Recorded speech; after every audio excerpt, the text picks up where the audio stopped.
लिए बहुत बहुत धन्यवाद। मैं सभी माननीय सांसदों को धन्यवाद देता हूं कि बजट पे चर्चा में अभी तक अधिकतम सांसद मतलब 80 से ज़्यादा माननीय सांसदों ने अपने विचार रखे। 13 घंटे 50 मिनट चर्चा हुई। ये रिकॉर्ड है। मुझे लगता है कि सभी माननीय सदस्य को पर्याप्त समय पर्याप्त अवसर मिला है। मिला नहीं मिला सबको?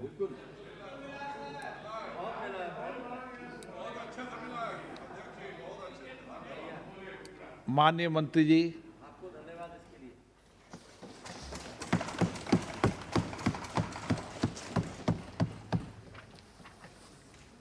Thank you, Speaker, sir. I thank all the honorable members who participated in this discussion on the budget. Honorable Speaker, sir, you rightly said more than 80 members have spoken on the budget discussion. In the last few days, you've held it, even if it was late in the night, and the members' enthusiasm in talking about the budget and getting into some details actually has motivated me that the interest in this year's budget, like last year's and the previous years as well, has been not just cursory. People have gone into the details, and therefore it gives me greater motivation to reply. And of course, as things stand, and this is subject to correction, I am also given to understand that nearly 45 members of parliament have given their written speeches. Sir, I would have actually started off with the budget all over again in terms of some very distinct features which are there in the budget, but I'm very tempted to take it off and start from the first speaker of the opposition. And that is only because, of course, I'll be answering many of the questions that he's raised, but maybe because he wanted to sound a lot more interesting about the budget, his criticism started off by saying, Amrit Kal over the next 25 years, today the people of India are facing Andhkal. Kyunki a very senior member of the House starts saying that this is not Amritkal, it's Andhkal, I thought we should just go over that a bit more so that members would also know what probably is running in his mind. Sir, there certainly was an Andhkal in this country. But that Andhkal was thanks entirely due to the Congress. And I list out a few things why no one of us can disagree that Andhkal that was. Start with the fact that in 1991, we had foreign exchange reserves only for 2 weeks. उससे पहले emergency का काल भी हम सब जानते हैं. So Andhkal that was. Andhkal again in 1991, when you couldn't manage your foreign exchange, you didn't know what to do. And then, because you were trying to bring in reform, you also claimed we brought the reform, whereas that was under compulsion, like one of our members, honorable members mentioned it. That was Andhkal. Again,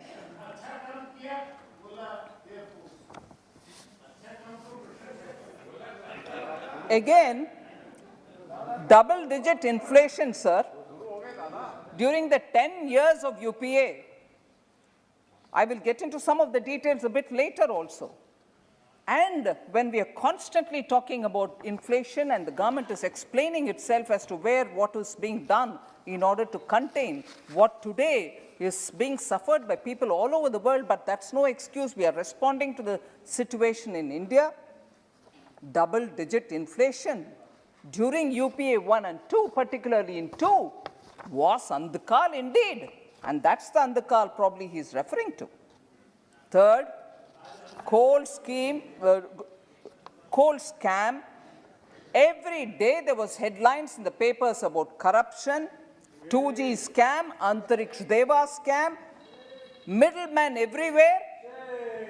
Country didn't know what's happening. Every morning it was dreadful to see the paper with yet another scam. That was Andhakal, sir. And not knowing how to deal with the country after the global financial crisis, inflation touching 2 digits, and also the situation, macroeconomic fundamentals all going either udar, India became one of the fragile 5. That was Andhakal with policy paralysis. So Andhakal, if he's referring to his own period, government's period, and from the memory. Whereas what we have created today is a situation where common man feels that he's received the benefits from the government, that which was promised over the decades, and therefore entering into the next 25 years towards India at 100 would be certainly the Amritkal that all of us are referring to. And why do I say that? Jan Dhan Yojana brought in financial inclusion for all Indians.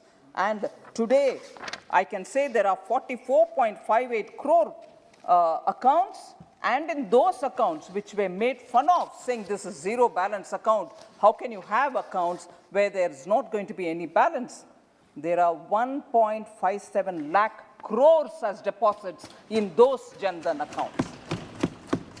And Jan Dhan accounts include 55.6% women's accounts. So the coverage of man, woman, and the coverage of rural, urban, everything is taken care of when we are talking about Jan Dhan. So that is the first footstep towards moving towards financial inclusion and moving towards Amritkal.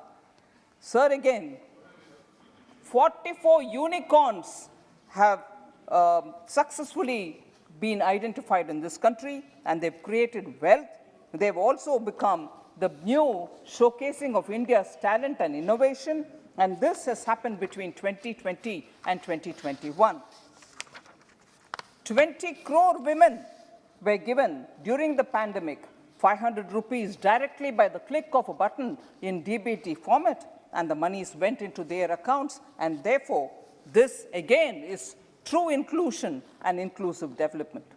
2,000 rupees again was also given to farmers, and that gets given every now and then, so annually 6,000 rupees for sure goes into their accounts. This is actually leading towards Amritkal. Swanidhi Yojana, more than 33 lakh loans amounting to 3,407 crores have also been sanctioned, and more than 29 lakh loans amounting to 2,989 crores have been disbursed. And this covers poor street vendors who otherwise wouldn't have had a chance to enter the bank to claim credit or loan. They've been covered, indeed leading towards Amritkal for our country. Pradhan Mantri Awas Yojana, sir, 3 crores of houses have been sanctioned, of which more than 2 crore houses have already been completed in this country. And therefore, Amritkal, it will be from now for all these people leading towards India at 100. Every village in India has been electrified. And therefore, talking of Andhakal was their time, whereas now you have fantastic lit villages. In every village, every house has got electricity. Jyoti reaching homes. Piped water connection through Nal Se Jal scheme has also been reaching people. MSMEs have received 13.5 lakh MSME accounts were saved due to the ECLGS. 1.5 crore workers have been saved from potential unemployment, and 1.7 billion people have been given free vaccination. If all this is not going to lead towards India at 100 and Amritkal, what else could? So therefore, I want to just respond to senior leader Shashi Tharoorji, truly recognize when Andhakal was, and what we are leading towards India at 100 is actually Amritkal. And in that, the budget this time has stated quite a few things which are going to be leading towards a building of modern India, a 21st century India. First of all is the PLI scheme, where 20,000 crores have been announced, and this is going to be for the thermal power plants, which can be now looking forward to reduction in carbon dioxide. I'm only naming a few, sir. You have 100 PM Gati Shakti cargo terminals, which will all be developed within the country, and this is going to help in movements of goods and services and also increasing the exports from this country. 4 major multimodal logistic parks are also being established in this country, which again is going to be better for exporters and bring in greater logistic convenience. Urbanization, like many of the speakers have recognized, urbanization is being given high priority. Tier 2 and Tier 3 cities are all going to be ramped up for the facilities which they need. Capacity building commission is also going to help us in plan. And this is not just going to be business as usual. It's going to be a paradigm shift in the way in which we deal with building our cities. Sir, there are many more such announcements which we have made: digital education, digital university, digital banking. You're going to have district level banks which are going to function completely with digital facilities. The central bank is also going to be issuing a digital currency, which I've made an announcement. And more than that, animation, visual effects, gamings and comics, in which our young are experts in. We are creating a committee which will look at possibilities of bringing in various facilities and the framework which is required so that we can be able to produce good gaming and comic through the digital and visual effects through the digital media.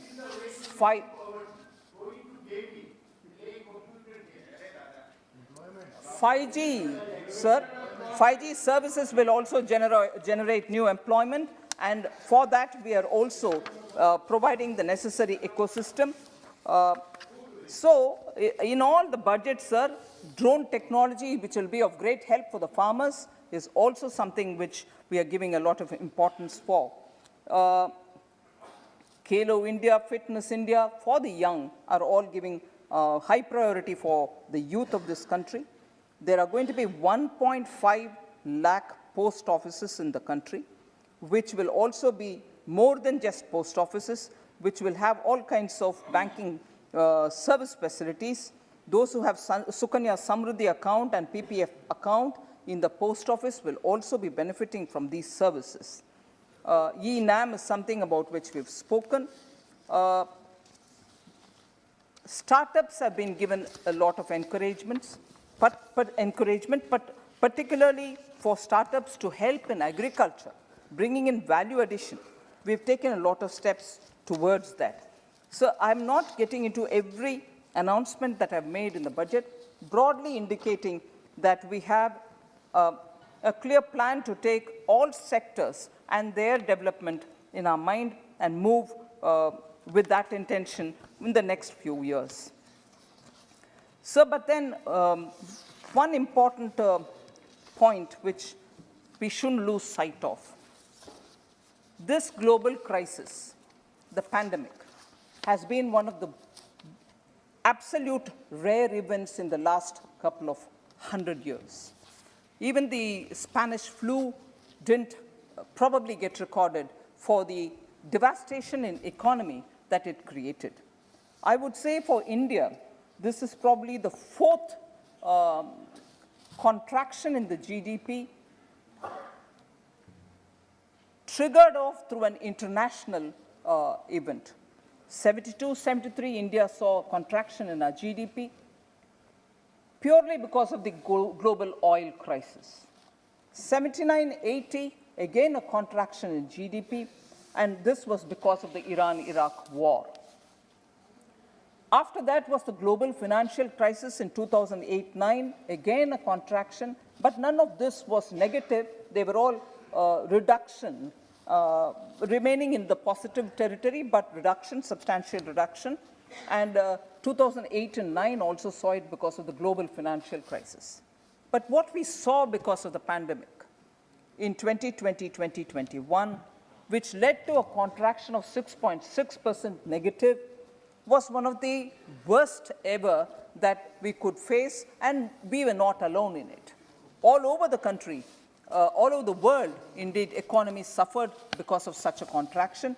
But what I would say, no country had any comparator. They couldn't have anything before them to compare what they could do now, what resulted now, with something else which happened before. However, in the recent memory, if we were to look at a global economic crisis, which also had an impact on Indian economy, it was the global financial crisis. I'll just like to do a comparison between what was the economy then and what was our solutions for that, and what is the economy now and what solutions we gave for this one. Sir, in a way, the global financial crisis resulted in a reduced gain because it wasn't a negative growth. It was still a small growth, but it was a constricted growth. The reduced gain in the in the GDP was 2.21 lakh crores in 2008 and 9. Compared to that, the lost GDP now is 9.57 lakh crores. So that is the extent to which we have lost in this pandemic compared to the recently, meaning a decade ago, the global financial crisis. That resulted in 2.212 lakh, whereas now the reduction was far more. It is 9.57 lakh crore. Despite, sorry? I'll tell you. Sir, despite significant supply side disruptions, India's CPI inflation, I'm picking that up for a minute, was 6.2% in 2020-21 as compared to 9.1% in 2008-9. Look at the intensity and the scope and the depths to which Indian economy had to contract. We lost 9.57 lakh crores worth in this global financial crisis, whereas the loss earlier, which is the global financial crisis, was 2.12 lakhs crore. But the CPI inflation now, because I'm purposely bringing this, because CPI inflation is the index with which we measure how prices affect common man. It's the consumer price index. Now that contracted only 6.2 now, whereas for a smaller contraction, which was not even a negative contraction in the global financial crisis period, the inflation, the CPI, was 9.1%. What does it mean?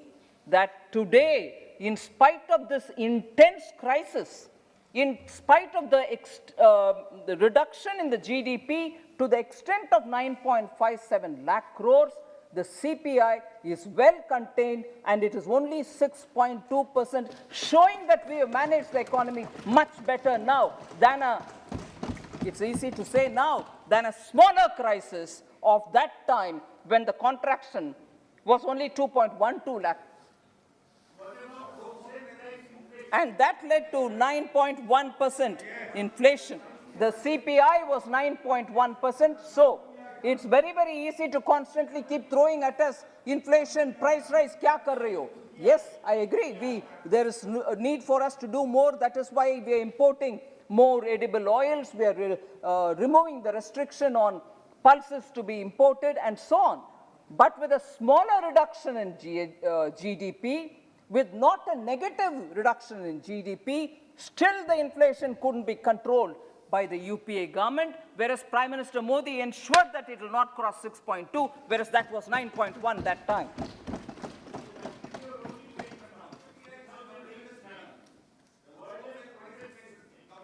A common man is affected by CPI, sir, not the WPI. So let us not go on mincing words to constantly keep throwing it at us. You please introspect. Sir, Honorable Speaker, sir, India's current account deficit surplus.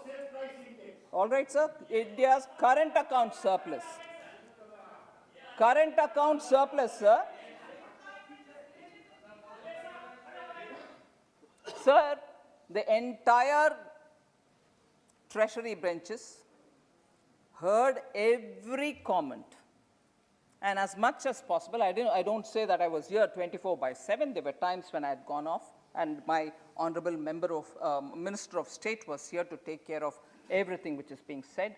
So when I've come here to reply, I would request through you, sir, some patience so that they hear my answers. They may be satisfied, they may not be satisfied, but kindly hear. I know some of the members who have thrown wild allegations also have gone away. They are not here to listen to my reply, which is really disappointing. Sir, India had a current account surplus of 0.9% of GDP in 2020-21. अब की crisis के समय हमारे current account surplus में थी और वो भी 0.9% में थी. मगर 2008-9 ग्लोबल फाइनेंशियल क्राइसिस के समय यूपीए का करंट अकाउंट डेफिसिट में था और वो भी 2.3% डेफिसिट. सो इतना बड़ा क्राइसिस, पैंडेमिक इतना बड़ा, जीएसपी हमारे जीडीपी कॉन्ट्रैक्शन इतना सिवियर, और हमसे बार बोलते हैं क्या कर रहे हैं. सीपीआई को मैनेज किया, करंट अकाउंट सरप्लस में रखा. सो हमारे मैनेजमेंट के ऊपर जरा पॉजिटिव नजरिया से भी 1 मिनट देखने का मैं आंकड़ा बोल रही हूं, मगर ना हम वो सब नहीं देखेंगे. सर, अभी परसेंटेजेस के बारे में प्रेमचंद्रन जी और ऑनरेबल मेंबर्स पूछ रहे थे. इसी कंपैरिजन में परसेंटेजेस भी आपके सामने रखना चाहती. सर, 2008-9 और 2021 real GDP growth percentage, sir,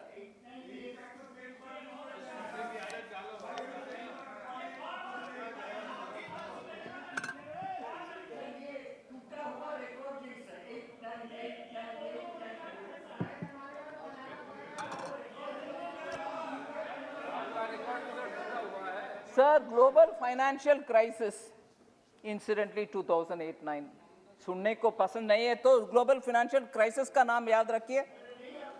real GDP growth का परसेंटेज का फिगर बोल रही हूं सर. 2008-9 में 3.1% था. हमारा कॉन्ट्रैक्ट हुआ 2020-2021 में, जो उसका नंबर मैंने एक्चुअल नंबर बोले, -6.6 हमारा एकदम नीचे गिर गया, -6.6%. वेरस तब +3.1, वो भी कम ग्रोथ में नहीं हुआ. ग्रोथ अच्छा ग्रोथ नहीं हुआ, जस्ट +3.1. वही एक्चुअल नंबर्स में 1 मिनट पहले मैंने बोला. सो 3.1% कंपेयर्ड विद आज का हमारा -6.6. नॉमिनल जीडीपी ग्रोथ उनके समय में 2008-9 के समय में 12.6%, मगर हमारा नेगेटिव -1.4%.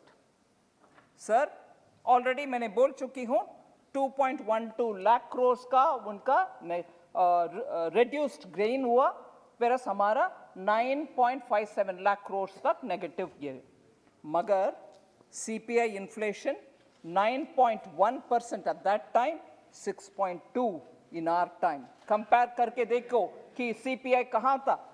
करंट अकाउंट बैलेंस जो मैंने पहले बोला -2.3%, उनका हमारा 0.9 प्लस में था. Forex reserves, foreign exchange reserves 252 billion उनके समय ग्लोबल फाइनेंशियल क्राइसिस के ऊपर. हमारा 579, नेट बोल रही हूं, touch 650 billion US dollars. FDI flows, FDI inflows उस समय 8.3 बिलियन और हमारे समय अभी 80.1 billion FDI inflows. Sir, 1 minute, हमारे परफॉर्मेंस इस पैंडेमिक के समय और ग्लोबल परफॉर्मेंस को एक बार देख लेंगे. इंडिया एस्टिमेट ही बोल रही हूं -7.3 एस्टिमेट, वो करेक्ट हो रही है अभी 2020 में -7.3%। ये वर्ल्ड इकोनॉमिक आउटलुक का प्रोजेक्शन है, मैं सिर्फ वो नंबर ले रही हूं, करेक्ट नंबर नहीं बोल रही हूं। 2021 में जबकि हमारे प्रीवियस साल में -7.3 था परसेंटेज जीडीपी, हमारा ग्रोथ 9% है 2021 को। इस साल हम 9% में कंक्लूड करेंगे। और 2022 अभी आने वाले अप्रैल 1 से आने वाले साल के लिए 9% हमारा ग्रोथ है प्रोजेक्टेड। 2023 अगले साल के लिए 7.1% है, ग्लोबली फास्टेस्ट ग्रोइंग इकोनॉमी अभी भी, आने वाले साल भी और उसके अगले वाले साल में भी ग्लोबली फास्टेस्ट ग्रोइंग इकोनॉमी का डेटा कंपेयर करेंगे यूएस से, यूनाइटेड स्टेट्स ऑफ अमेरिका से। -3.4 जब वी वेर -7.3, मतलब कम हिट हुआ, ज्यादा हिट उनके ऊपर नहीं हुआ। उनका 2021 का जहां हम 9% में है वो 5.6% में। रिकवरी भी धीरे चल रही है उनका, हमारा रिकवरी अच्छा चल रही है। आने वाले साल में 22 में जहां हम 9% है वो 4% है। नहीं, कंपेयर करने के लिए क्षमता रखना चाहिए सर। जब डेटा उनके मन में जो विचार है उसके अनुसार नहीं है तो मुझे चिल्ला चिल्ला करके मेरे आवाज को दब करने के लिए कोशिश। सुनने का क्षमता मैच्योरिटी दिखता है, अगर सुनने का क्षमता नहीं है, you know what I want to say. So US में ग्रोथ जब -3.4 हुआ, हमारा -7.3 रहा, हम 7.1 में ग्रोथ कर रहे हैं। Oh yes, we'll correct. Don't worry, we'll do that. आदिर जी आपके नेबर है, हम क्यों भूलेंगे। Sir, United states of America मैंने शुरू किया बोलने के लिए, जब उनके गिरावट -3.4 में था, इस साल 5.6, आने वाले साल 4, अगले साल 2.6। उनके रिकवरी का पेस देख लीजिए, हमारे से तुलने के बाद आपको समझ में आएगा। सर यूरो एरिया, पूरे यूरो एरिया का 6.4 -5.2 इस साल, 3.9 आने वाले साल और 2.5 अगले साल। मैं इस कंपैरिजन को क्यों दिखा रही हूं? डेवलप्ड कंट्री हो, इमर्जिंग इकोनॉमी हो, हमारे जैसे एक ही मतलब साइज में छोटा इकोनॉमी नहीं बड़ा इकोनॉमी हो, इन सब का ग्रोथ और इन सब का पैंडेमिक के समय गिरावट, ये सब को कंपेयर करते हुए गिरावट हमारे बहुत ज्यादा हुआ, मगर रिकवरी भी उतना ही पेस में हम आगे बढ़ रहे हैं। इस साल, आने वाले साल, अगले साल भी बाकी सबका रिकवरी इतने फेस में नहीं है, चाहे वो डेवलप्ड हो, चाहे वो इमर्जिंग हो, चाहे वो छोटा इकोनॉमी हो। कंपेयर करते हुए सबसे फास्टेस्ट रिकवरी, सस्टेन्ड रिकवरी हमारा हो रही है। So I just want to highlight that sir.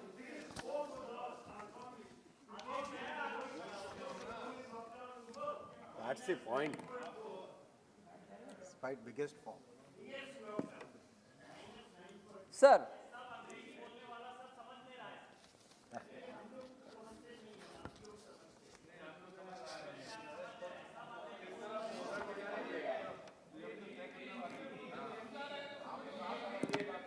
एक मिनट, अगर देश प्रगति कर रहा है तो अपन क्यों विरोध करें?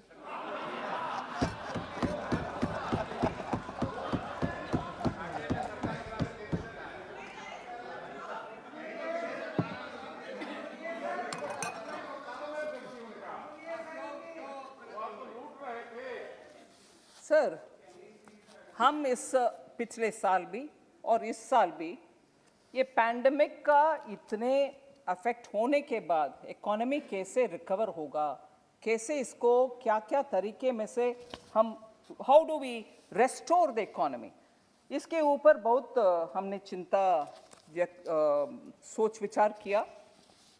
Based on that, sir, I'm basing on an RBI estimate. RBI का ये estimate था sir, सरकार के द्वारा if you spend 1 rupee, what will be the multiplier effect? मतलब if you spend 1 rupee, उससे कितना फायदा आपको मिलेगा और उससे जितना फायदा मिलेगा उसके अनुसार आप खर्च करने में सक्षम डिसीजन अच्छा डिसीजन लेने के लिए उपयोगी रहेगा. So RBI's estimate is if you spend 1 rupee on revenue expenditure without creating assets, खर्च करने के लिए पैसा अगर आप देंगे, 1 रुपया अगर खर्च करेंगे रेवेन्यू एक्सपेंडिचर में, उसका मल्टीप्लायर इफेक्ट होगा 45 पैसा. मतलब पूरे के पूरे 1 रुपया का 1 रुपया रिटर्न नहीं मिलेगा, आधा भी नहीं मिलेगा, आधा से कम 45 पैसा तक ही आपको मल्टीप्लायर मिलेगा. इसीलिए रेवेन्यू में खर्च करने में 45 इस साल मिलेगा, आने वाले साल में उसके कारण और 10 पैसा मिल सकता है.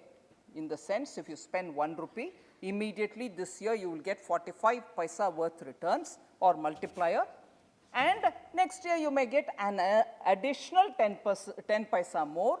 So it's not going to be 1 rupee for every rupee. It will not even be 50 paisa this year. So it is no point if you spend that money on revenue expenditure because the multiplier is limited. It's less than 1. RBI's estimate again says that if you spend 1 rupee on capital expenditure creating assets, the return or the multiplier effect will be 2 rupees 45 paisa even the first year. Multiplier effect will be 2 rupee 45 paisa, and additionally the next year and the year after another 3 rupees 14 paisa will get added to it.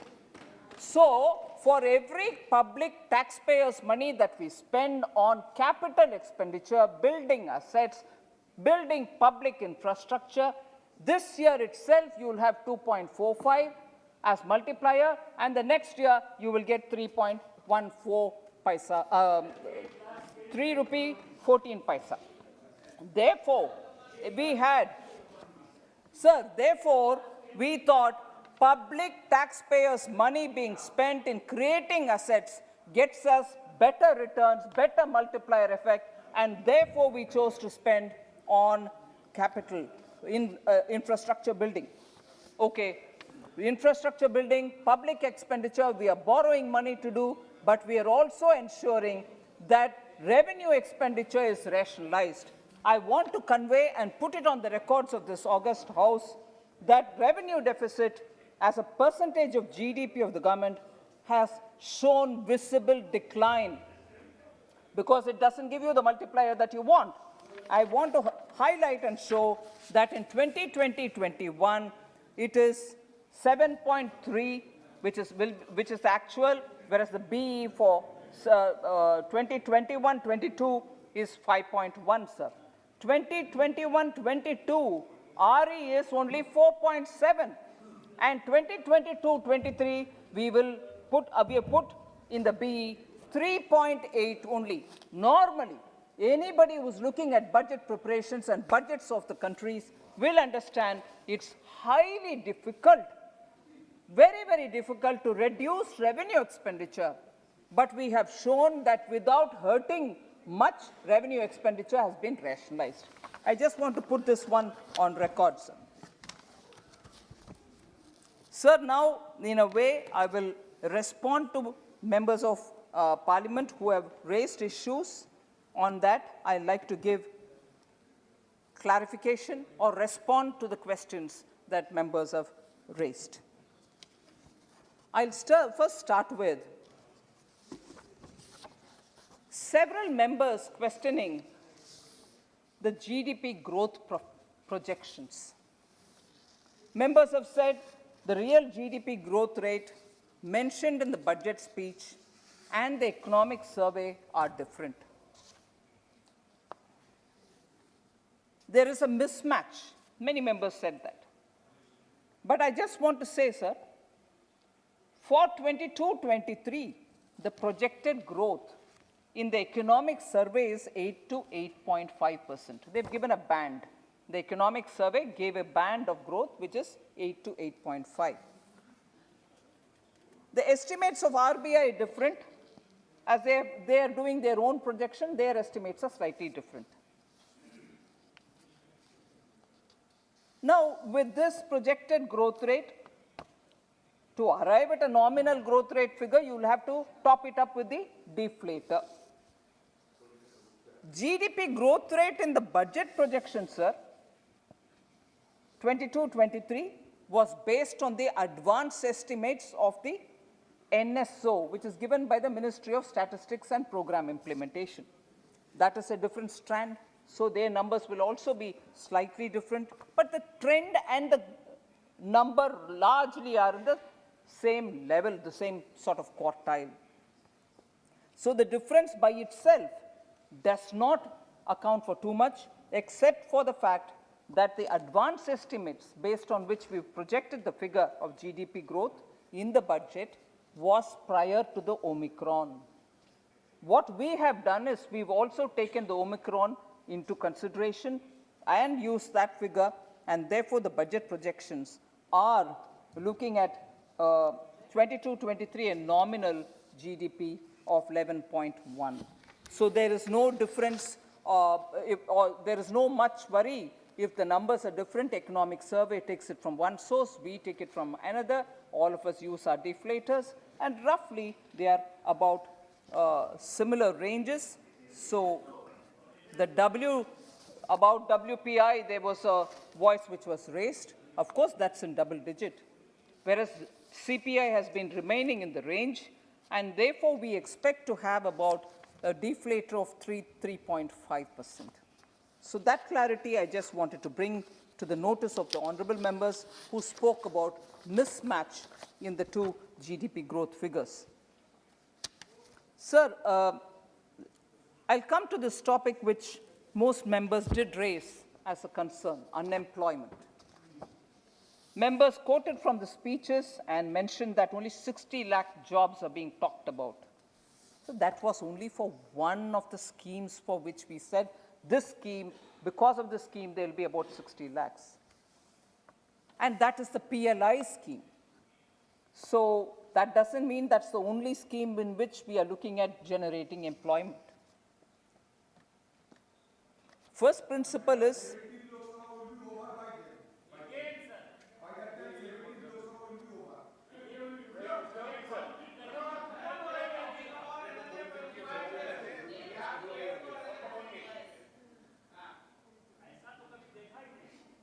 Sir, employment generation would be a natural outcome. I'm just saying this to start with. I know members are waiting to pounce on me because I've said this line. Let's understand the context. Because just for PLI, when I said 60 lakh jobs, it was presumed, if I'm not faulted at, presumed conveniently, saying that's all is the job you're creating. Not at all. In that scheme, that's a job. In general, when we're talking of high growth, in general, we are spending on infrastructure and looking at railways, roadways, building of multimodal transport, logistic hub, inland waterways, power generation, renewable energy. These are not going to happen without jobs. Latest periodic labor force survey, which Adirji also referred during his speech, indicates that urban unemployment rate in January to March quarter of 21-22 has declined to pre-pandemic level of 9% after peaking to 20.8% during the first wave, April-June quarter 2020-21. So employment data, which is being given by the same periodic labor force survey which Adir Ranjan Chaudhary ji mentioned, I'm telling you the figure, urban unemployment, I'm repeating here. Urban unemployment rate in January-March quarter of 21-22 has declined to pre-pandemic level of 9% after peaking at 20.8. So in November 2021, we saw a net addition in the EPFO and their net subscription, newer, meaning net subscription makes up for those who have gone away and those who newly have come in. Net addition to EPF4 subscription saw a peak at 13.9 lakh new subscribers, an increase of 109.21% over the previous year, and the highest in any given month since 2017. So that's about employment, where again, member Abdul Samad Samdani, IUML, Mr. Arif, CPIM, Dinesh Chandra Yadavji, JDU, Bhartruhari Mehtabji, BJD, and Shashi Tharoorji had spoken about unemployment, so I'm giving you some also, sorry, Farooq Abdullaji also. Sir, reduction of Manrega. So Manrega is a demand-driven program.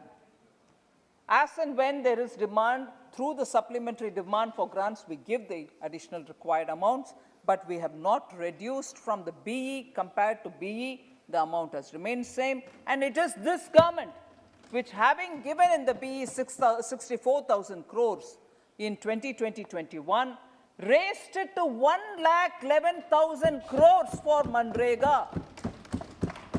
So, when the demand comes, we give them the monies which is required for keeping the Rural Employment Guarantee Scheme. I just want to quote BE 21-22, 73,000 crores.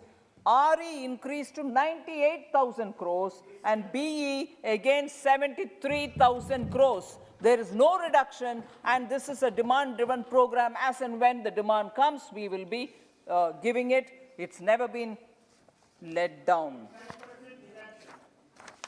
Sir, this issue of Manrega, again, Abdul Samad Samadani, Shri N.K. Premchandran ji, Kalyan Banerjee ji, Sudeep Bandopadhyay ji, Bhartruhari Mehtab ji, Ranjit Reddy ji, Shri Muralidharan ji, Farooq Abdullah ji, Kahir Ahmed ji, M.K. Raghavan ji, and Professor Saugata Roy. Also, Shashi Tharoor ji. So all of them had raised this. The estimates which have been mentioned, sir, are always the best estimates, and they are subject to also changes as and when the demands come, which I've already said that. So there was this concern about social welfare schemes are getting reduced allocations, which is not true again. I'll just give you an indication in lakh crores. SC, BE 21-22, RE 21-22, BE 22-23. That's the sequence in which I'm reading. Scheduled caste 1.26 BE 21-22, RE 1.4, where it was 1.2 in the BE. BE 22-23, 1.42, higher than the BE of last year, higher than the RE of last year. That is about SC welfare. ST welfare, again 21-22 BE, RE, and then BE of 22-23. 0.8, 0.87, 0.89 lakh crores. Not reduced at all, on the contrary, increasing.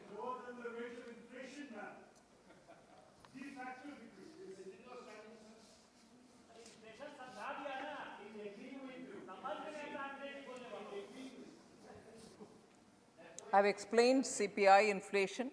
I've explained the breach of beyond 6.9, 6 points had happened only 1-2 months, not before. That I've said earlier also. Even now I'm saying compare the inflations where we were talking about the double digit. And actually I should give you the figures to say, in spite of that, BE numbers were big. One character which all of us should understand of the UPA government.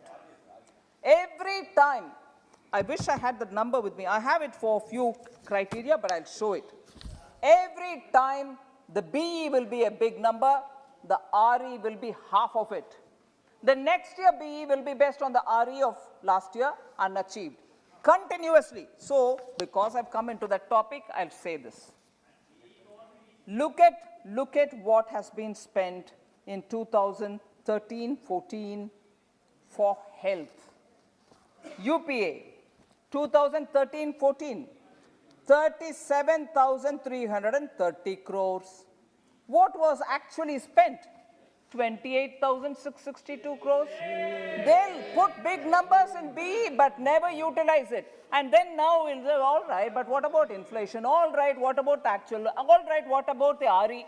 Keep shifting the milepost. But someone please answer from the UPA, why do you put big BEs? And end of the day, at the actual stage, you find not even half being spent. And this was health in 2013-14. Now, what have we done? BE, where it was 37,330 crores, we are doing 89,250 now, 2022-23. So, inflation, no inflation, what is the comparison, madam, sir? Again, education. Education, I'm sure quite a few of you all are very keenly interested. What was the amount in 2013-14, sir? BE, big number, BE, 1,06,201. BE, what was RE? 71,322. Will somebody ask them as to where did it go? Why did you have to put so much of an amount in BE and couldn't even spend it in RE? Whereas what are we now saying? I'll go to the year in which the actual is available. Actual is available for 2020-2021. हम compare करेंगे हमारे BE हमारे actual के साथ. हमारा BE क्या था? 99,311 crores. What was the actual spent? I can hear whispers of lower. Come to the actual. 84,219. 1 lakh लगा दिया, खर्च 71,000 ही हुआ. हम लगा रहे 99, मगर अचीव किए 84,000. उनके एक्चुअल से ज्यादा हमारा खर्च हो रही है. So please, I'll give you everything that you want. Actual number में कटौती है जी. Okay? Sir, like that I can go on giving numbers for every one of them. SC, ST I just mentioned, sir. So I'll come for that also. 2013-14 में scheduled tribes के लिए 24,598 BE 2013-14. No cherry picking. आप pick करो जी cherry. आप cherry pick करो.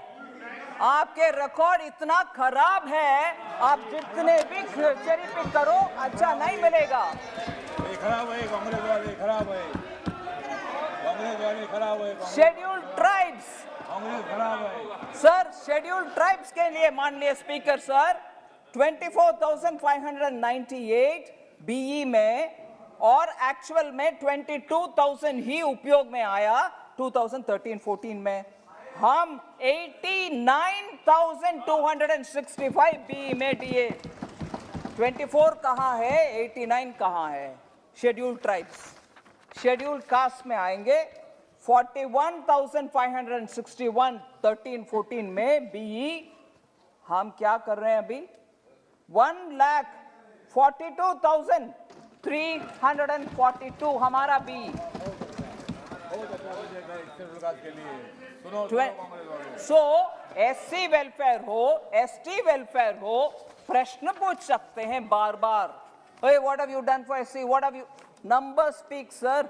Cherry picking आप भी करो. एक भी चेरी नहीं है आपके बास्केट में. सब कोयला है. 2GB है थोड़ा सा. 2GB है. 2GB है. 2GB है. कॉमनवेल्थ भी है आपके पास. करो कॉमनवेल्थ का चेरी पिकिंग. 2G स्पेक्ट्रम है, कोयला है, कोयला. Sir, honourable speaker sir, minority welfare के ऊपर प्रश्न पूछा गया. I like to answer that. And the members who asked about this are MIM's Imtiaz Jaleel ji, Arif ji from CPM and Abdul Samad Samdani ji, IUML. Sir, allocations for minority affairs. BE 22-23, which is now on the table of the Parliament, 5,021 crore, which is 16%, 16% increase hai, over the RE. RE of 2021-22, sir, was 4,346 crore. उससे बढ़कर के BE में ही हमने 16% का बढ़ोतरी किए. Okay? Outlay for education and empowerment of minority girls. इसके ऊपर भी बहुत प्रश्न आया, मैं उसका भी जवाब दे रही हूँ. BE पहले RE 21-22 इस साल जो खत्म होने वाली है, उसमें RE 1,215 crores, whereas the BE is 1,382 crores. ये amount बढ़ गए 1,200 से 1,300 तक.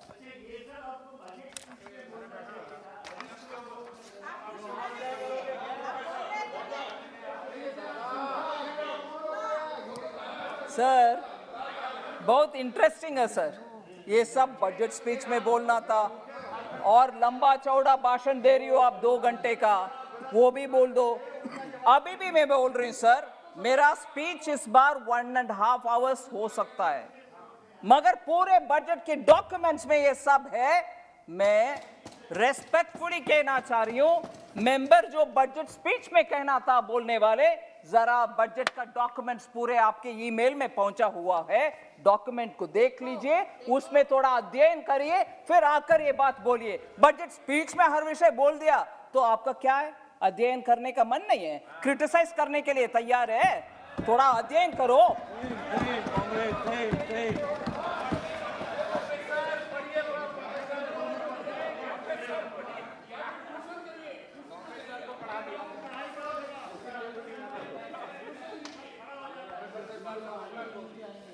सर, हेल्थ के ऊपर एक और मिनट में एक बात रखना चाह रही हूं.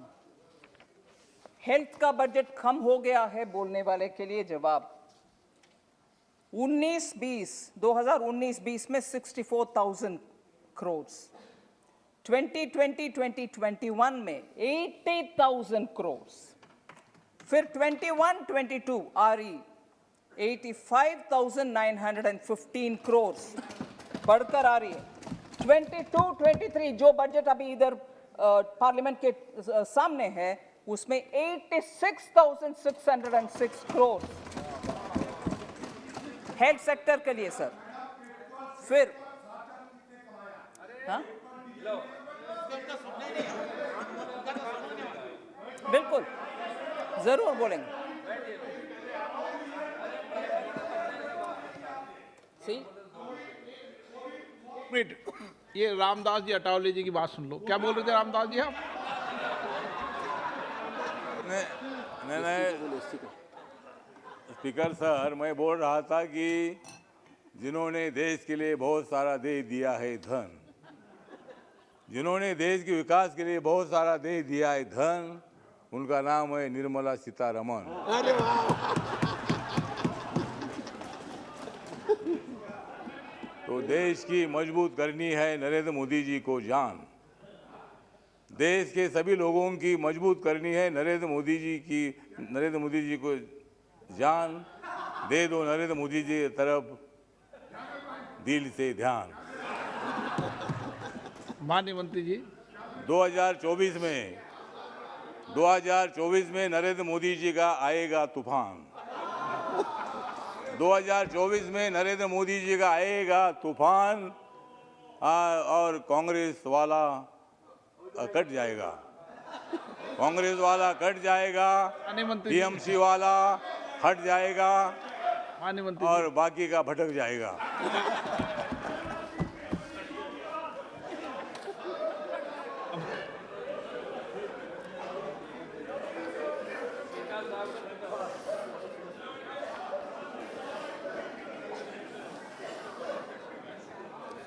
स्पीकर सर, आप अगर डिस्टर्बेंस करोगे तो रामदास जी अटावले जवाब देंगे.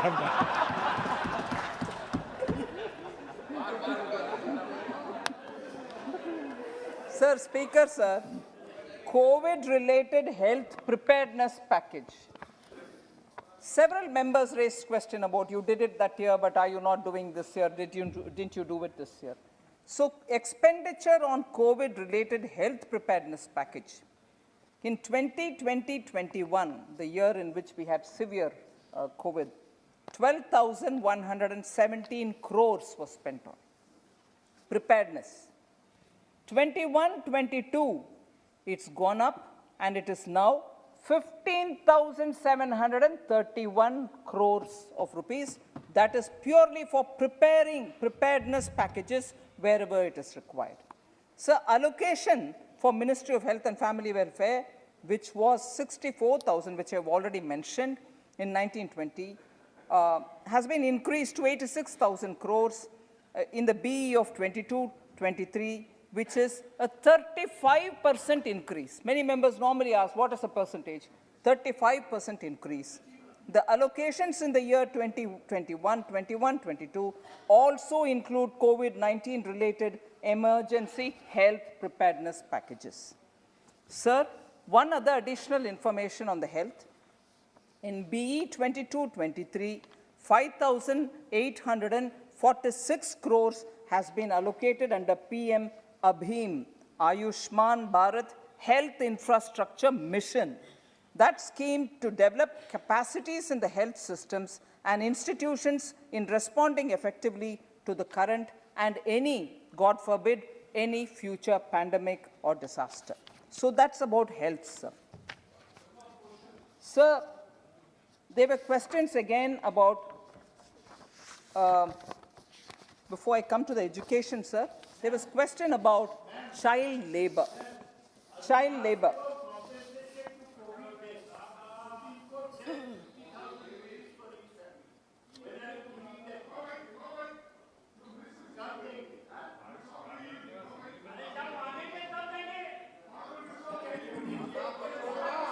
Sir, Ramban.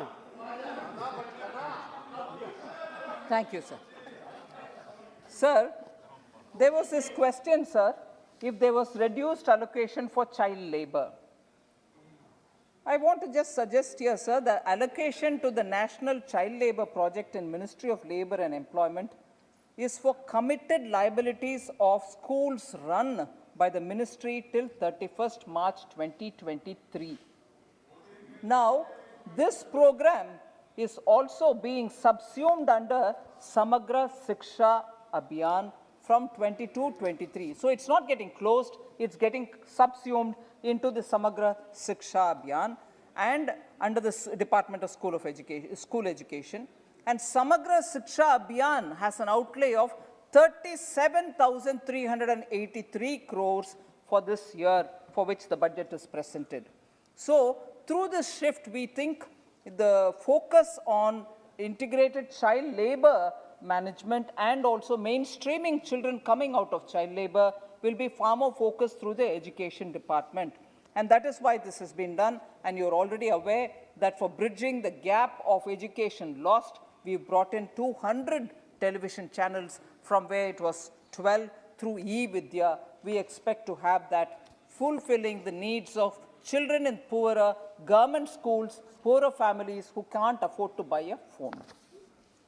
Sir, just very quickly, I'll go to education, because that's also something on which many members wondered if I had reduced the allocation. I have not reduced the allocation. 2020-21, it was 84,219 crores. In the RE of 2021-22, it went up to 88,000 crores. And this year, for the first time, it is over 18% increase, rising to 1,04,000 crores for education. So also, sorry? Mr. Arif, I think I've answered quite a few of your questions. I'm coming. More of your questions are being answered. There will be quite a lot of members who will say, why partiality? Only Mr. Arif's questions are being answered. That's all. 1 lakh, over 1 lakh budget is given for education. I'm sure they'll take care of your needs also. Sir, MSME sector. This has been quite a concern of lots of members, because MSME in India is the backbone of India's manufacturing. It is actually all over the country, and they need the support. We have definitely taken a lot of schemes to reach them. 20,000 crores has been given to the subordinate debt for MSMEs, which will help MSMEs which are already in distress. Second, 3 lakh crore of collateral-free automatic loans for businesses, which has been enhanced to 4.5 lakh crores, and another 50,000 has been added for those in hospitality sector. New revised criteria of classification for MSMEs have also brought in greater possibilities for them to improve their business, expand their business. So for MSMEs, we have actually brought in segments of MSMEs, heard them, understood their problem, and therefore extended quite a few assistance. Just for the records, that scheme, which was the Emergency Credit Liquidity Guarantee Scheme, has also now been extended till 2023 March. So those MSMEs who still want to benefit out of it, who have not earlier used it, are welcome to use it. So the amounts of loans sanctioned under the Emergency Credit Liquidity Guarantee Scheme is up to 3.10 lakh crores. Guarantee space left under that scheme is still 1.4 lakh crore, because what we provide is just the government security, meaning government guarantee, emergency guarantee is being given. Amount of disbursement made, 2.36 lakh crores have already been dispersed. They've gone to the hands of the MSMEs, 2.36 lakh crores. So I'm coming almost to the end of those clarifications which members wanted. Food and fertilizer subsidy. Again, an issue on which several members spoke. In the RE of 21-22, allocation for food subsidy is 2.86 lakh crores. This is higher because Pradhan Mantri Garib Kalyan Anna Yojana, under which around 1 lakh crore additional allocation has been made in food subsidy. Food subsidy allocation for 22-23 is 2.07 lakh crores, which is best estimate that is based on the requirement at this point in time. So there's no reduction in the food subsidy. Fertilizer subsidy, sir. Fertilizer subsidy. All of us know that last year, the global price of fertilizers went up. We import quite a lot of fertilizers. That increased cost in the global fertilizer market, we from the government bore that cost, imported it, and gave it at the same price to the farmers, did not allow the price increase in the global markets. After all, we don't manufacture those particular fertilizers which we import, but imported it at that higher price, but didn't put the burden on the farmer. So that is one thing which we have to keep in mind. 21-22, that is the year which is ending 31st March, 79,530 crores have been given as fertilizer subsidy. In the RE, because of the global increase in the price, this 79,530 crores has gone up to 1,40,000 crores, not a burden on the farmer, but that money is something which Government of India has put, and therefore the burden has been taken on the government's shoulders and not moved over to the farmers. To limit the damage inflicted by the pandemic, government had announced a special economic and comprehensive package of 29.87 lakh crores through Atmanirbhar Bharat, and that includes the measures taken by RBI also. Sir, PM Garib Kalyan Yojana, we all know, was 1.70 lakh crores, ex gratia of 1,000 in 2 installments of 500 rupees were given to old age citizens, widows, disabled beneficiaries of National Social Assistance Program, NSAP, and so on.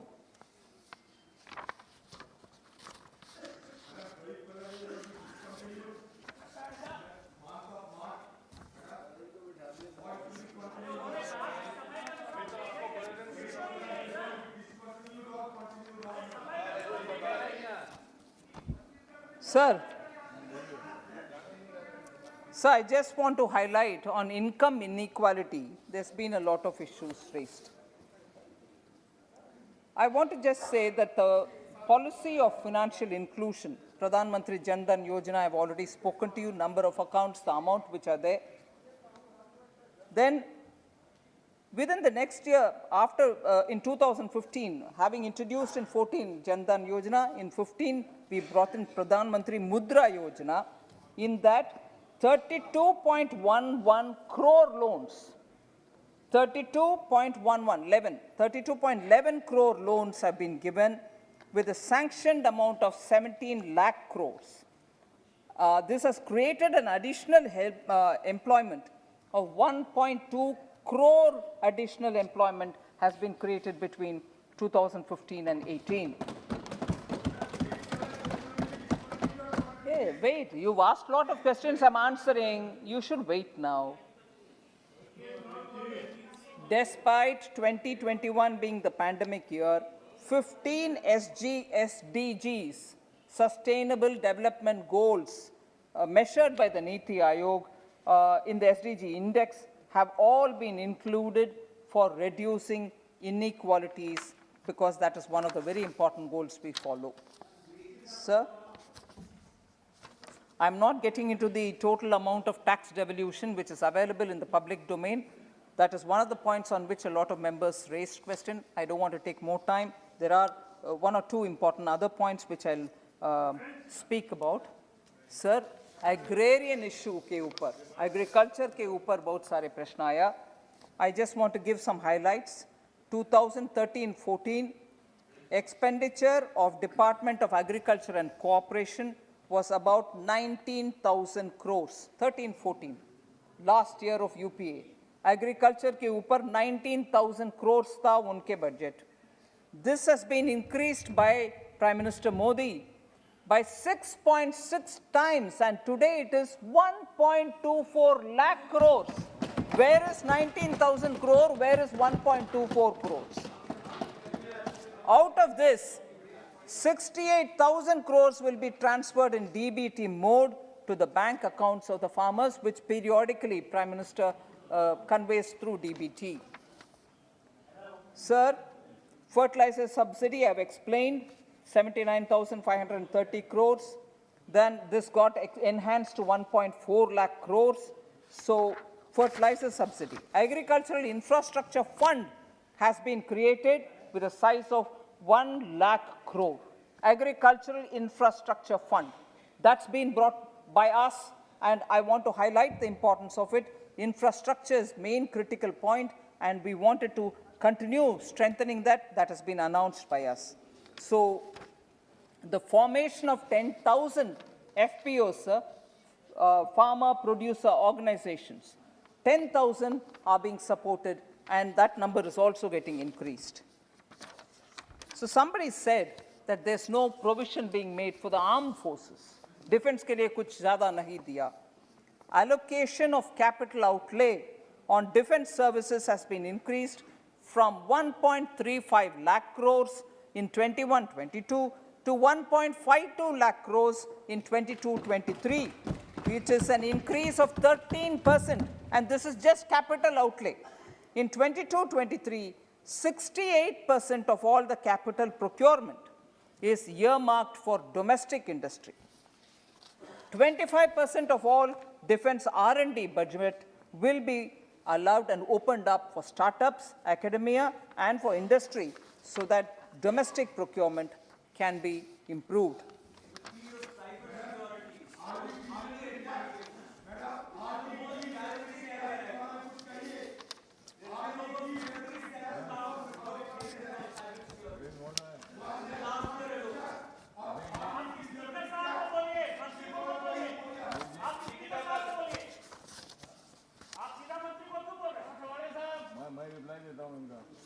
Sir,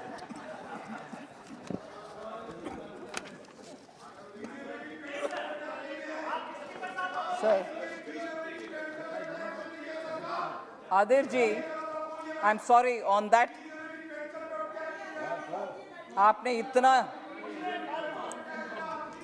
आपने record- इतना उसके ऊपर जोरदार emotion के साथ बात कर रहे हैं, उसके लिए तुरंत मैं जवाब दे रही हूं। मुझे मालूम है मैं सर, आर्म्ड फोर्सेस के ऊपर गलत बयान, सॉरी मैं गलत बोल रही हूं, जो पार्लियामेंट्री शब्द है मैं कुछ और नहीं बोल रही हूं, दैट्स मिसलीडिंग। आर्म फोर्सेस के ऊपर कोई भी निर्णय इस सरकार का without the arm forces headquarters agreeing होता नहीं है।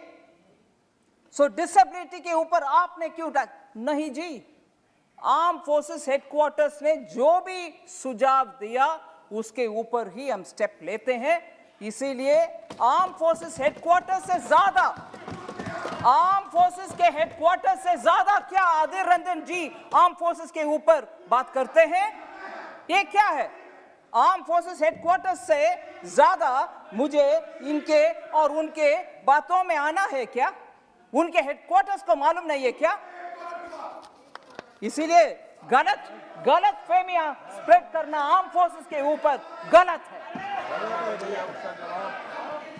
आर्म फोर्सेस के ऊपर, इस देश का रक्षक के ऊपर गलत फहमियां फैलना गलत है।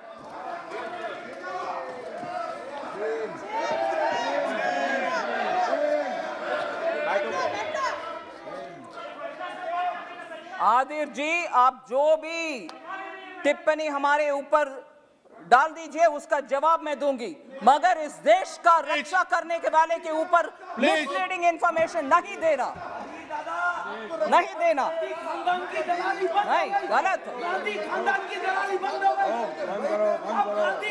माननीय स्पीकर साहब,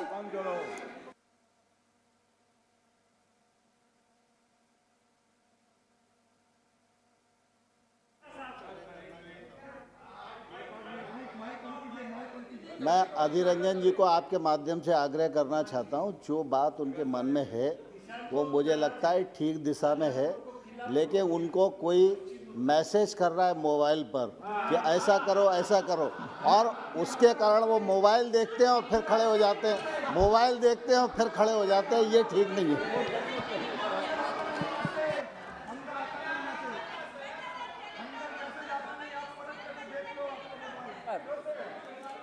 रेस्पेक्टेड स्पीकर सर, एक आध और विषय है जिसके ऊपर माननीय मंत्री जी, sir, some members raised question about BSNL. I have the minister next to me who has been patiently answering a lot of questions in the morning. Because that became a part of the budget discussion, I want to explain a few things, sir. BSNL. What? ना क्या बोलना, आप guide नहीं करेंगे। आप इनका बैठे हुए खड़े हुए कोई जवाब मत दो। आप Thank you, sir. Sir, BSNL again has been subject to a lot of misinformation. BSNL has been subject to a lot of misinformation. I want to clarify some of them.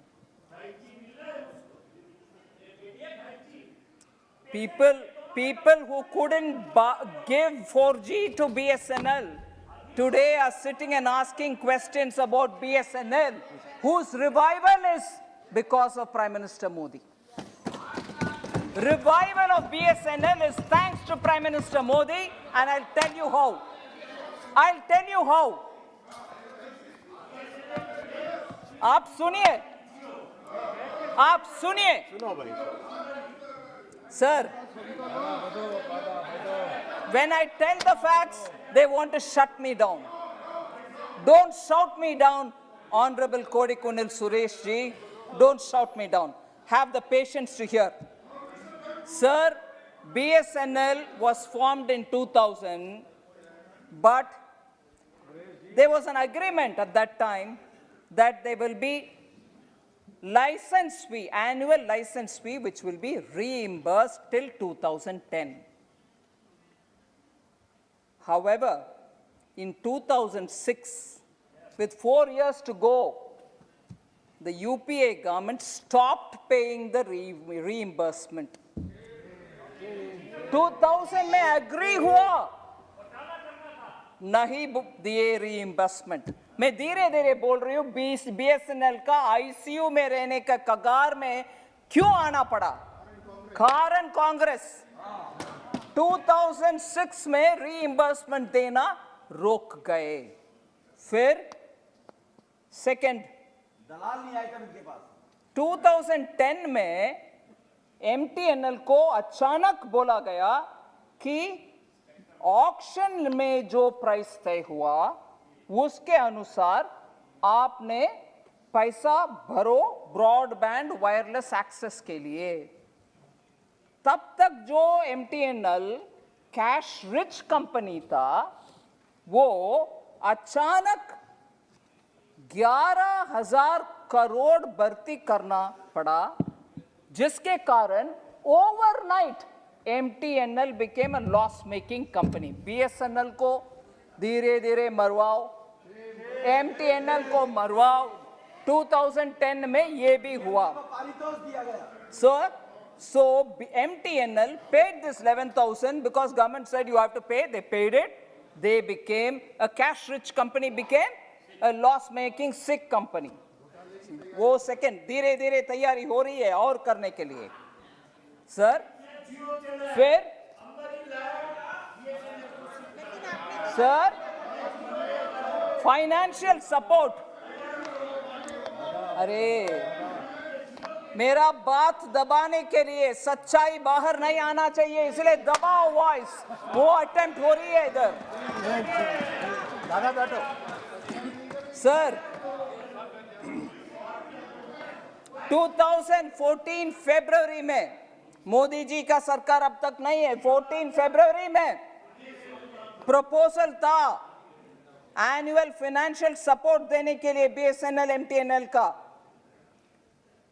उसको पोस्टपोन कर दिया। पैसा नहीं देना, support नहीं देना, financial assistance नहीं देना, निर्णय ना लो। फरवरी 2014 में जो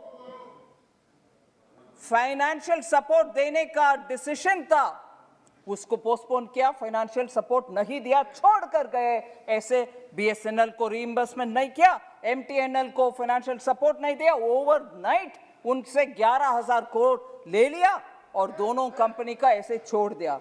और दूसरे पाप क्या किया है इन्होंने? टेंडरिंग। नहीं, सुनिए सुनिए सुनिए, लिसन टू द सच्चाई। What did their neta tell us? Because they speak the truth. I'm speaking the truth. And look at the response. They can't face the truth. Sir, tendering process में कितने बार delay हुआ जिसके कारण BSNL नुकसान में पड़ना? Tendering process में एक बार नहीं, दो बार नहीं, मैं डेट बोल रही हूं। उनका एक्सपेंशन करने के लिए BSNL जब कोशिश कर रहा था, 2006 में फर्स्ट टाइम, 2008 में सेकंड टाइम, 2010 में टेंडर प्रोसेसिंग को पोस्टपोन करा, कुछ काम नहीं हुआ। 93 मिलियन लाइन्स एक्सपेंशन का प्लान था, वो तीनों का तीनों बर्बाद में चले गए। एक्सपेंशन किए नहीं पहुंच पा रही थी, सर समरी में बोल रही हूँ। चला रहे ना, इनको दुर्भाग्य है, ये यूडी मिनिस्टर थे, ये टेलीकॉम मिनिस्टर होते तो इतना इनको मिल जाता। सर बता रहे हैं दादाजी। संक्षिप्त में बात चला गया, ये छूट गए बेचारे। संक्षिप्त में विषय बोल रही हूँ। 2005 मार्च में BSNL का मार्केट शेयर था 19%, 19% मार्केट शेयर BSNL का। वो धीरे धीरे घट करके 7.96% में आ गया, इनके ये नॉन कोऑपरेटिव मेजर्स के वजह से। इनके इरादा ठीक नहीं था, BSNL को ऐसे छोड़ कर गए और वो इतना कगार, almost in death bed BSNL आ पहुंचे। मोदी जी ने क्या किया वो भी सुन लेना चाहिए। मोदी जी ने क्या किया? अक्टूबर 2019 में कैबिनेट अप्रूव किया 69,000 crore of financial support for BSNL. 69,000 crores. और वॉलंटरी रिटायरमेंट के लिए जो स्टाफ आगे आए उनको पैसा दिया. फिर सॉवरेन गारंटी के साथ BSNL raised 8,500 crore once, 6,500 crores MTL raised the next time, and all these amounts have been utilized. सुनिए सर, चमकदार विषय, ये मार्केट में 8,500 crore का लोन और 6,500 crore का दूसरा लोन सॉवरेन गारंटी के साथ दोनों कंपनी लेकर के उनके पास जितनी भी हाई इंटरेस्ट रेट में लोन लिया गया, हाई इंटरेस्ट लोन्स को पूरे क्लियर कर दिए. नहीं तो वो इंटरेस्ट भी पे कर नहीं सकते, लोन भी मेंटेन कर नहीं सकते. उसका भी पैसा इस बार हमने किया सॉवरेन गारंटी के साथ, जब उनके समय में उनको बेसिक सपोर्ट भी नहीं दिया. आज क्या मगरमच्छ का आंसू BSNL के ऊपर. सर और पैसा देना और सुन लीजिए, दादा को हिस्सा कब मिला उस टाइम? दादा को कब मिला? डीएमके को ज्यादा मिल गया. दादा को कब मिला? दर्द है दादा को. सर एडमिनिस्ट्रेटिव बार बार बोलते हैं 4G दे रही हो, BSNL को 4G दे रही हो. 5G का जमाना आ गए, इनके जमाने में 4G नहीं दिया. हमसे पूछ रहे 4G दे रही हो, 10 साल बैठे कुछ नहीं किए. मगर administrative allotment of BSNL spectrum for BSNL and MTL for rolling out 4G and spectrum for current operations and also for 5G services 24,000 हमने दिया है BSNL को. आप लिस्ट करिए. मैंने बोला 69,000 crores, मार्केट से 8,500 crores सॉवरेन गारंटी के साथ, 6,500 crores सॉवरेन गारंटी के साथ, फिर 24,000 crores for 4G which is almost already 10 years late. उनके जमाने में देना था 4G, नहीं दिए, हम वो भी दे रहे हैं. ओ ठीक है जी, ठीक है. इन सब का जवाब आप दो सर. और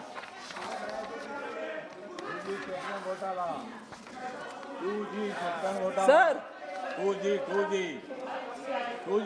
भी आएगा. जी दादा को कब मिला? दादा को दर्द दिया, इनको कब मिला? सब डीएमके में चला गया माल. सर इनको कब मिला? एक और विषय सर, जो ये बार अभी अंबानी से बोले कि आपको भिजवा देंगे. दादा को कब मिला? सर मिनिमम सपोर्ट जो सरकार देना था उनके समय पर वो नहीं किया. हमने इतने सारे करने के बाद वो मिनिमम सपोर्ट भी हम BSNL के दे रहे हैं. वो क्या है? Shame on you, member Shashi Tharoor. You look at the sir, इनका courage देखिए. इनका मैं बोल रही हूँ, खड़े होकर के पूछ रहे प्रश्न. What is sir parliamentary limitation है, नहीं तो मैं बात बोलने वाली हूँ. इससे ज्यादा क्षमा करिए अगर इट्स अनपार्लियामेंट्री. इतना भी शेमलेस नहीं होना चाहिए सर, इतना भी शेमलेस नहीं. Come on, what's this? Not done, Shashi Tharoor.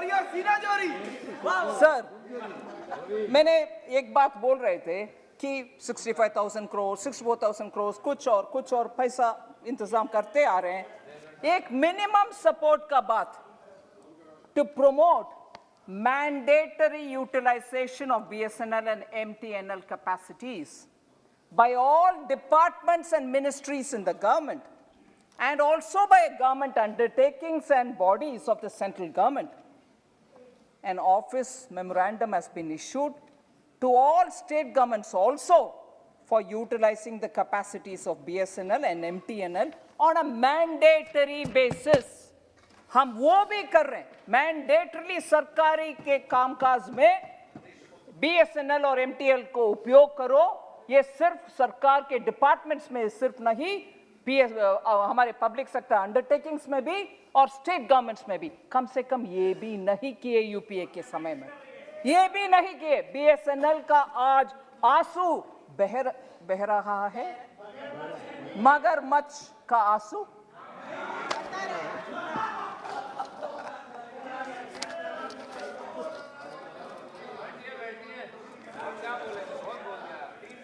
Sir, हाँ,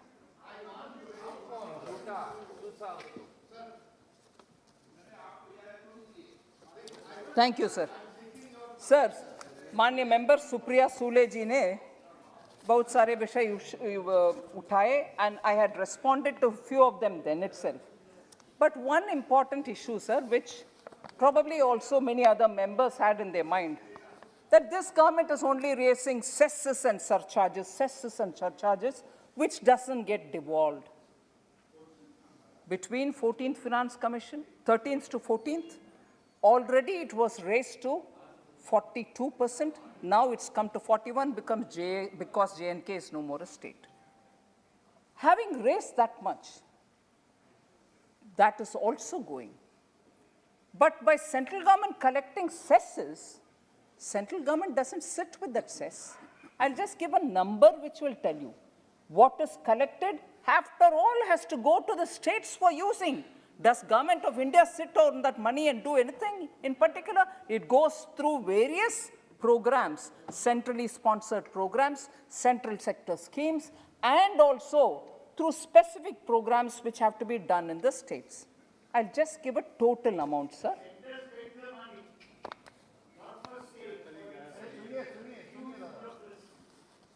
Sir, central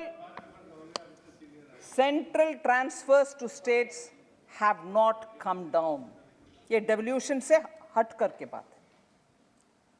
From about 6 lakh crores in 13-14, 39% of the gross receipts of the center, including state share in central taxes, resources transferred to the states have increased to almost 17 lakh crore in the current budget. Matlab, 60% of the gross revenue receipts of the center, and nearly threefold increase has happened, so we don't sit with the cesses.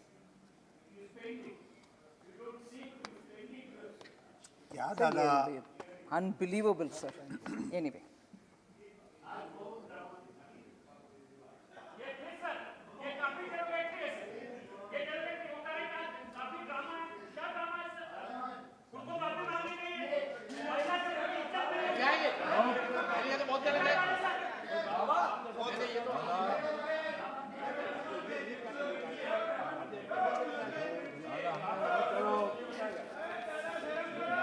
शांत बैठो, शांति से आराम करो, आराम करो। दादा ने बता दिया, दादा ये हो गए, दादा ने बता दिया ये हो गए। माननीय स्पीकर सर, दादा ने बता दिया। एक छोटा चीज है, मगर जिसके ऊपर बहुत सारे, particularly केरला में बहुत concern है. Question about raising duties on umbrella.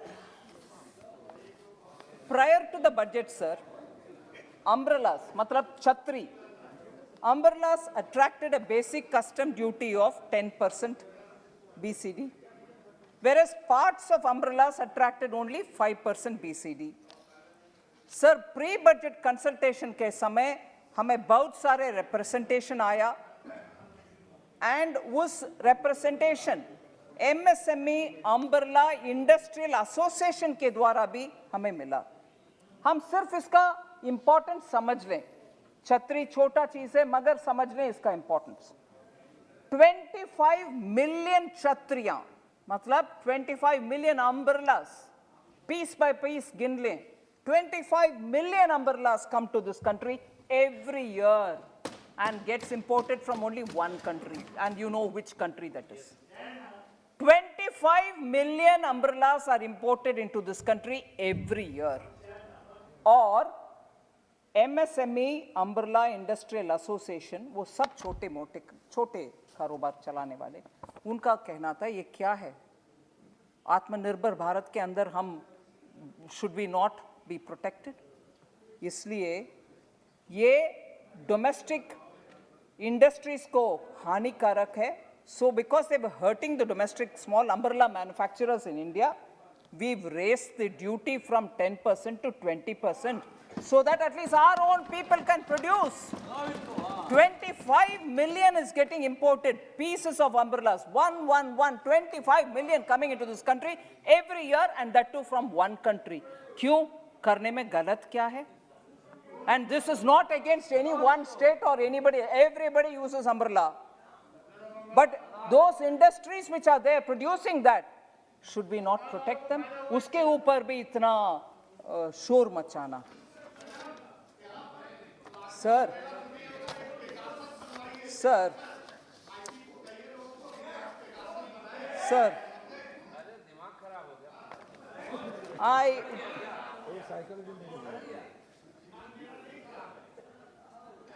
अखबार पढ़ लिया करो, 150 आईटी बन गई, 150 बन गई, कुछ पढ़ के आया करो, कुछ पढ़ के आया करो. हाँ, आईटी 150 बन गई, देश में 150, पढ़ के आया करो कुछ. सर 150 बन गई.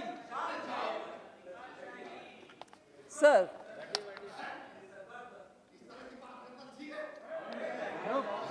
उस तरह की बात करना ठीक है. 150 बन गई. माननीय सदस्य प्लीज माननीय सदस्य प्लीज बैठिए माननीय सदस्य, आपस में बात मत करें. आप मंत्री जी जवाब दें. माननीय स्पीकर सर, आप जवाब दें मंत्री जी. Sir thank you speaker sir. Professor Saugata Roy,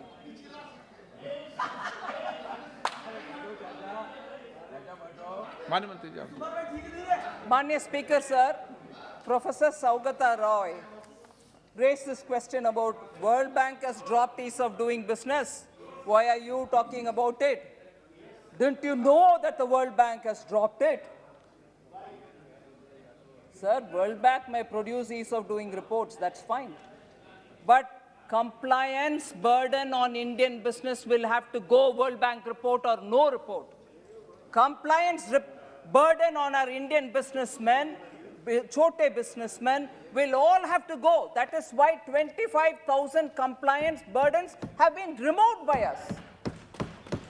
And for an honorable member, a senior member, to think that we are doing it only for this World Bank report's sake, he misses the point that ease of doing business is anyway required for our members, those who are doing the business. And therefore, that is why nearly 1,500, all those not so relevant Qanun have been removed.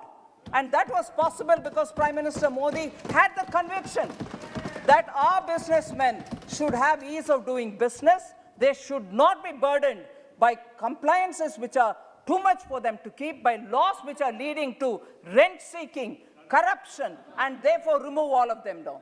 So 25,000 compliances have been removed, 1,500 laws have been removed so that ease of doing business will come in.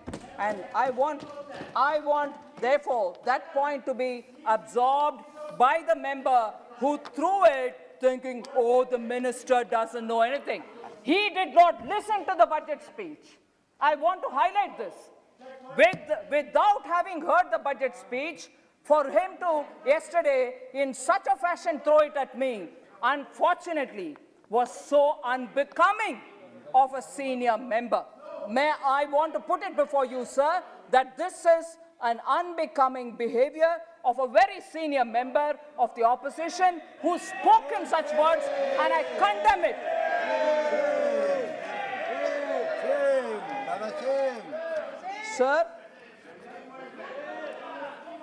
Sir, last, just one or two points which I'll finish. Unfortunately, the member who raised it is not here, so I'm not going to get into the detail. of the kind of questions and the kind of allegations that were made. Again, in spite of the fact that the member is not here, I seek your indulgence on just one point. I'm not going to go into the details of all that he raised, but on one point because it was factually incorrect.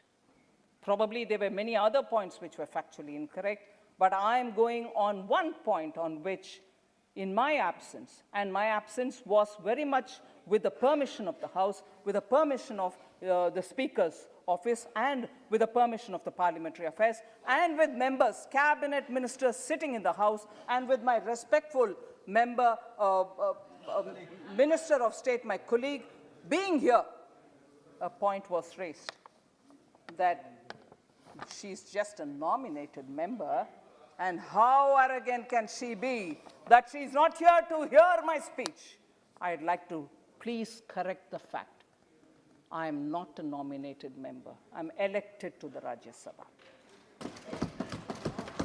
And here I want to add up, nominated members are also dignified members who are chosen because their contribution to the society is important, and therefore they are given a place in the Rajya Sabha. And if members of Rajya Sabha are being mocked at, members of Rajya Sabha are also part of the constitutional provision of this country, and they are also entitled, if so chosen by it's a privy of the Prime Minister, to be a member of the Rajya Sabha who could become a minister here. And if that is hurting, let me ask them, why were they sitting in the cabinet of Dr. Manmohan Singh? Why could they come out? 10 full years they were seated in the cabinet when Prime Minister Manmohan Singh, who all of us respect, who was a member of the Rajya Sabha, as Prime Minister, and in that cabinet, that member's respected. I also hold a great regard for that member's father, that member's party. We're all members of that cabinet. And that member's respected father, who I have been a commerce minister. And the first thing I learned from my senior ministers was that excellent role that honorable member's father, I'm not taking anybody's name, that respected member's father had played such a wonderful role in defending India's rights in Doha WTO meet. He was also 3 times the member of the Rajya Sabha. The father, the esteemed father, the respected father, on whom I personally, and I will take the name of my mentor, Sri Arun Jaitley, who personally also has said that wonderful role that person has played as a Minister of Commerce and Industry in the Doha meet. And in 2014, when I became the Commerce Minister, the kind of struggle we had to undergo to correct an error which was committed by the UPA government in having given away our right to secure food procurement policy. Today they are speaking about right to food. They are speaking about distribution of rice through ration cards. If only 2013 UPA government's agreement to the WTO had been implemented, from 2017 January, sir, this country couldn't have procured rice from the farmers. We couldn't have distributed rice through the MSP. Today they are talking about the Garib Kalyan. They today are asking, what are you doing to the farmers? They sold away the right to the farmers. They sold away the procurement right of this country. 2013 में बाली agreement करके वापस आए, अगर वो agreement वैसे के वैसे रहे, 2017 से हम खरीद नहीं पाएंगे एमएसपी के दाम पर, किसान से कुछ भी खरीदारी होने का संभावना नहीं था, और रेशन कार्ड के द्वारा आज जो हम दे रहे गरीब के लिए अन्न, गेहूं, वो सब नामुमकिन की बात था 2013 के। मैं इस विषय को अभी इसीलिए जोड़ रही हूं कि WTO में एक जमाना था जब वो senior member of that party, whose honorable son was here, and who accused me of being a member of the Rajya Sabha and therefore arrogant, that respected father who I respect a lot and who all of us appreciate for the wonderful role that he played in Doha WTO, was also a member of the Rajya Sabha 3 times. So, what happened? Kyun? Huh? Bali Agreement, go read it. You'll know how you agreed and sold away the right of India to procure rice from the farmers. It was Modi who corrected that.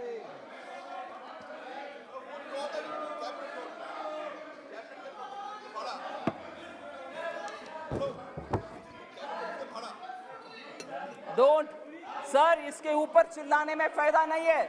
मैं parliament में 2019 में 2014 में 15 में statement दे चुकी हूं that Bali agreement के वजह से हमारे किसान से खरीदारी एमएसपी के ऊपर हो नहीं सकता था.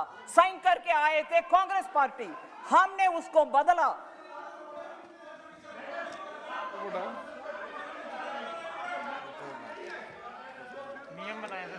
नंबर बताओ, पॉइंट ऑफ नंबर क्या है? पॉइंट ऑफ ऑर्डर का नंबर क्या है? रूल नंबर 353 पढ़ रखा मैंने. ये तो कॉमन है. 350 पढ़ रखा है.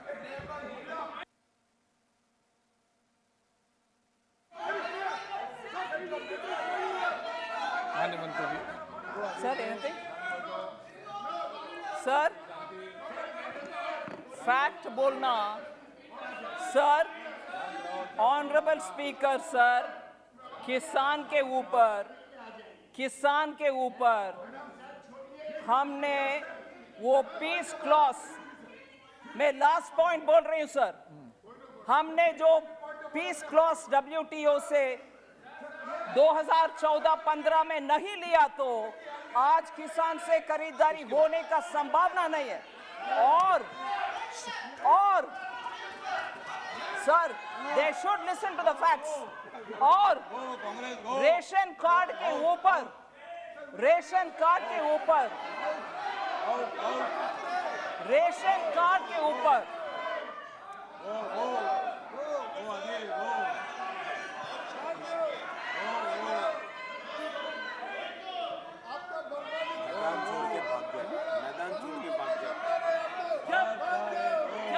सर, जब नंगों के कपड़े उतरते तो ऐसी भागते हैं.